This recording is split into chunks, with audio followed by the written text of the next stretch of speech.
Assalamu alaikum wa rahmatullah laouma. J'espère que vous allez bien, ainsi que vos proches.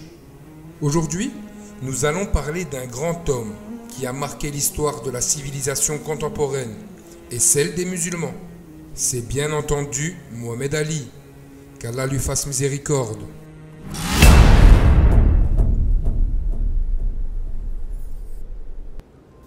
Mohamed Ali était un grand champion et un grand boxeur.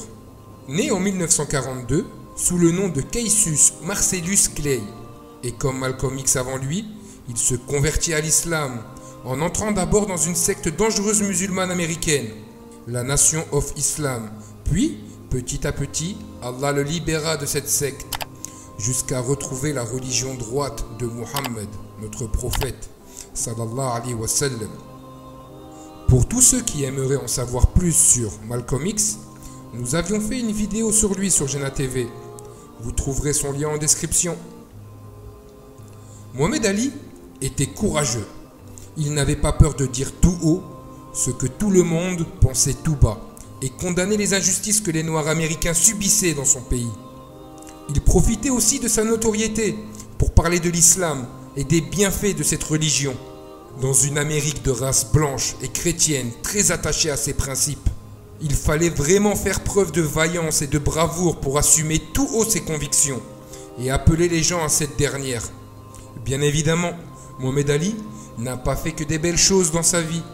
Il y a des pages sombres de son histoire que chaque musulman ne doit pas regarder et sur lesquelles il ne doit pas prendre exemple. D'ailleurs, qui parmi nous n'a pas fait de mauvaises choses dans son passé ? Je pense que c'est notre cas à tous et personne n'aimerait que l'on se souvienne de ses péchés passés.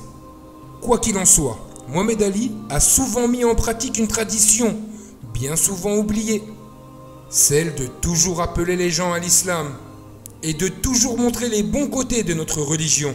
Comment et pourquoi ? Nous le détaillerons en fin de vidéo, Inch'Allah. Maintenant, focalisons-nous sur le sujet de la vidéo, celui pour lequel vous avez cliqué. Pourquoi Mohamed Ali fut banni de la boxe en Amérique ?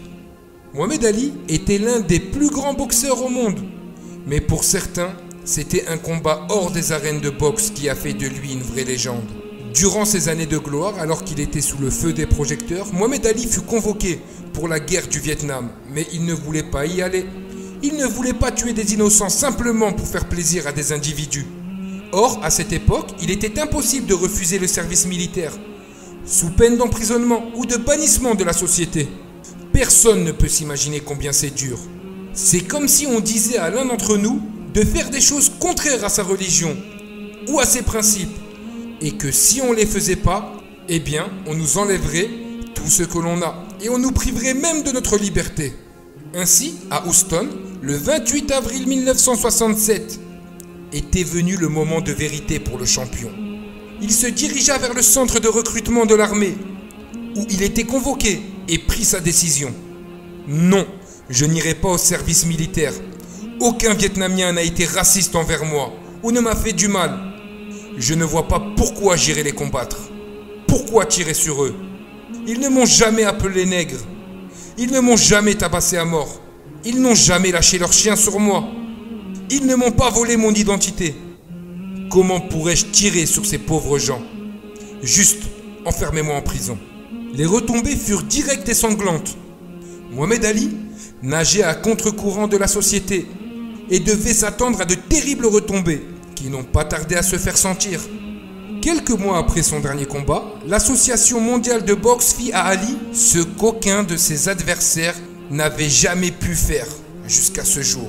Ils lui ont enlevé son titre et sa licence de boxe. Il a juste fallu 21 minutes pour qu'un jury le juge coupable. Et puisque la majorité des Américains supportaient la guerre, Ali fut la victime d'une vague croissante de haine. Il fut haï et détesté, considéré comme un traître qui a renié sa foi et qui ne veut pas défendre son pays. Mohamed Ali a tellement reçu de menaces de mort que l'Olympien John Carlos, qui a participé aux Jeux de 1968, a dit « S'il y avait une discipline pour le nombre de menaces de mort reçues, Martin Luther King et Mohamed Ali se disputeraient la médaille d'or. » Malgré tout, Ali n'a jamais pensé qu'il était perdant. À ceux qui pensent que j'ai tellement perdu en refusant d'avancer, J'aimerais dire que je n'ai rien perdu jusqu'à cet instant. Je n'ai même pas perdu une seule chose. Au contraire, j'ai beaucoup gagné. Ensuite, durant les années qui suivaient, alors que l'opposition à la guerre augmentait partout aux USA, Ali est devenu petit à petit un héros des droits civiques contre la guerre. Il est passé de traître à la nation à une icône nationale contre la guerre, faisant des discours dans des universités sur l'étendue du pays. Durant une de ses interventions à l'université, il dit « On m'a dit que j'avais le choix entre deux choses, soit aller en prison, soit rejoindre l'armée. Mais j'aimerais dire qu'il y a une autre alternative, c'est celle de la justice. » 4 ans après qu'Ali refusa d'aller combattre, sa condamnation fut annulée. Et quelques années plus tard, à 32 ans, il remporta le championnat mondial de boxe de poids lourd qu'on lui avait volé. Au final, Mohamed Ali s'est toujours battu pour ses principes et a toujours cherché la justice. D'ailleurs, la justice et l'équité sont tellement importantes en islam que le calife Omar ibn Abdelaziz avait ordonné qu'on récite chaque vendredi pendant le prêche le verset suivant. إن الله يأمر بالعدل والإحسان وإيتاء ذي القربى وينهى عن الفحشاء والمنكر والبغي يعظكم لعلكم تذكرون. Le prophète, sallallahu alayhi wa sallam, nous a dit que cette religion est apparue comme quelque chose d'étrange, bizarre, que les gens ne la comprennent pas et n'acceptent pas, et s'en ira à la fin des temps comme quelque chose d'étrange. C'est-à-dire que les gens qui la suivront seront considérés comme étranges, même dans leur propre famille. Et le prophète Mohammed sallallahu alayhi wa sallam a annoncé la bonne nouvelle à ces gens-là, ces gens qui seront considérés comme étranges et étrangers. Il alla même jusqu'à définir que ces étrangers en disant « Ce sont ceux qui réparent ce que les gens font comme chose mauvaise ». Mohamed Ali préféra la prison et la perte plutôt que la désobéissance à Allah. Tout comme le prophète Youssouf, que la paix soit sur lui, lorsqu'on l'incita au péché du mal. Youssouf patienta en prison, Allah le libéra et fit de lui un haut responsable de l'Égypte. Mohamed Ali fut lui aussi condamné à faire de la prison, mais il s'est battu avec ses biens.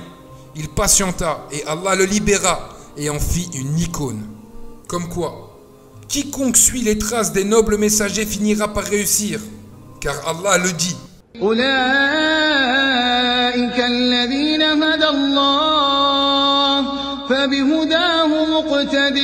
Suivre le chemin de l'islam n'a jamais été tout le temps facile. Parfois, le croyant est éprouvé dans sa foi et peut être même tenté de faire des concessions sur sa religion. Dans le cas où le diable incite à le faire, il doit se rappeler que manger de la poussière et finir pauvre est meilleur pour le musulman que de devenir le plus riche de ce monde. Nous demandons à Allah de nous pardonner nos péchés et de faire miséricorde à Mohamed Ali, ainsi qu'à tous les musulmans du monde. N'hésitez pas à partager un maximum la vidéo autour de vous, afin de faire connaître les valeurs de cet homme à un maximum de musulmans. Nous comptons également sur vous pour liker la vidéo. Plus elle aura de pouces bleus et plus elle sera mise en avant par YouTube. Allah vous récompense et à très vite sur Jena TV.